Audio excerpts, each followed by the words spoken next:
মা বাবার কাছে সব সন্তান সমান, এটা একটা টপ লেভেলের মিথ্যে কথা। মা বাবা খুব ভালো করে জানে কোন সন্তানের ওপর কাঁঠাল ভেঙে খাওয়া যাবে, কোন সন্তান সংসারে সবচেয়ে বেশি স্যাক্রিফাইস করতে পারে। খুঁজে খুঁজে তাকেই ঠকানো হয়, তাকেই সবসময় স্যাক্রিফাইস করতে বাধ্য করা হয়, আর তার ওপরেই কাঁঠাল ভেঙেই সবাই খায়। অনেকে এটা মানতে চায় না যে অনেক মায়েরাও সন্তানের বেলায় টক্সিক হয়ে থাকে। হ্যাঁ, জন্মদাত্রী মা। এসব মায়েরা হয় ছেলে মেয়ের মধ্যে, কিংবা দুই মেয়ে কিংবা দুই ছেলের ক্ষেত্রে বৈষম্য করে থাকেন। এক সন্তান থাকে চোখের মণি, অন্য সন্তান যেন দুই চোখের বিষ। একজনের ১০০টা ভুল অনায়াসে মাপ, অন্যজনের একটি মাত্র ভুলকে ১০ গুণ বড় করে তোলে মানসিক অত্যাচার। টক্সিক মায়েরা অবলীলায় অপছন্দের সন্তানের দুর্নাম করে বেড়ান আত্মীয় স্বজন এবং প্রতিবেশীদের নিকটে। এমনকি তাদের সামনে সন্তানকে তুচ্ছ তাচ্ছিল্য করতেও ছাড়েন না। এমন ভাব দেখান এ যেন তার সন্তানই নয়।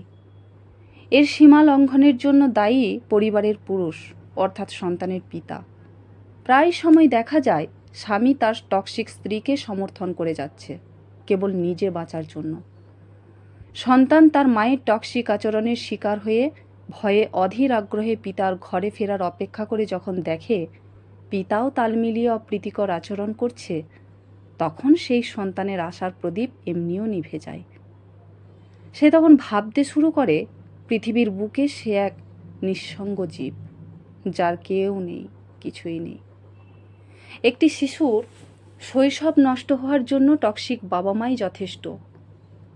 অনেক ক্ষেত্রে শুধু শৈশব নয়, পুরো জীবনটাই বরবাদ হয়ে যায়। এটা আসলে ব্যাখ্যা করা যায় না। কেবল পরিস্থিতির শিকার হওয়া সন্তানরা বোঝে তাদের জীবন কতটা নিরানন্দ হয়ে গেছে। আপনার সন্তানকে ভালোভাবে বাঁচার সুযোগ দিন। স্ত্রী অথবা স্বামীর টক্সিক আচরণের প্রতিবাদ করুন। স্ত্রী কিংবা স্বামীকে সন্তুষ্ট করতে তাল মিলিয়ে সন্তানকে আক্রমণ করবেন না। সন্তানকে বোঝার চেষ্টা করুন। কোনো সন্তান বানের জলে ভেসে আসে না। হতে পারে সে আপনার প্রিয় সন্তান নয়, কিন্তু তাই বলে এতটা চক্ষুশূল মানায় না বাবা মা হিসাবে। সবসময় বাবা মাই সঠিক হয় না। আপনার সঙ্গী অথবা সঙ্গিনী যখন সন্তানের সাথে অস্বাভাবিক আচরণ করে, তখন বিষয়টা ভালোভাবে বুঝে সমাধানের চেষ্টা করুন। একটি সন্তানকে শৈশব থেকে নেতিবাচক প্রভাবে বেড়ে তুলবেন না। সময় ঠিকই একদিন আপনার সব হিসাব চুকিয়ে দেবে।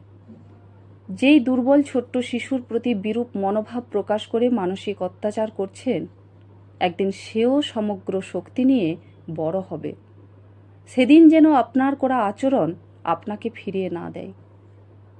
জানেন, যে সন্তানটি বাবা মার সবচেয়ে বেশি অবহেলা পায় না, দেখবেন সেই সন্তানটি বাবা মাকে সবচেয়ে বেশি ভালোবাসে, এবং ভবিষ্যতে এরাই বাবা মার দায়িত্ব বেশি পালন করে।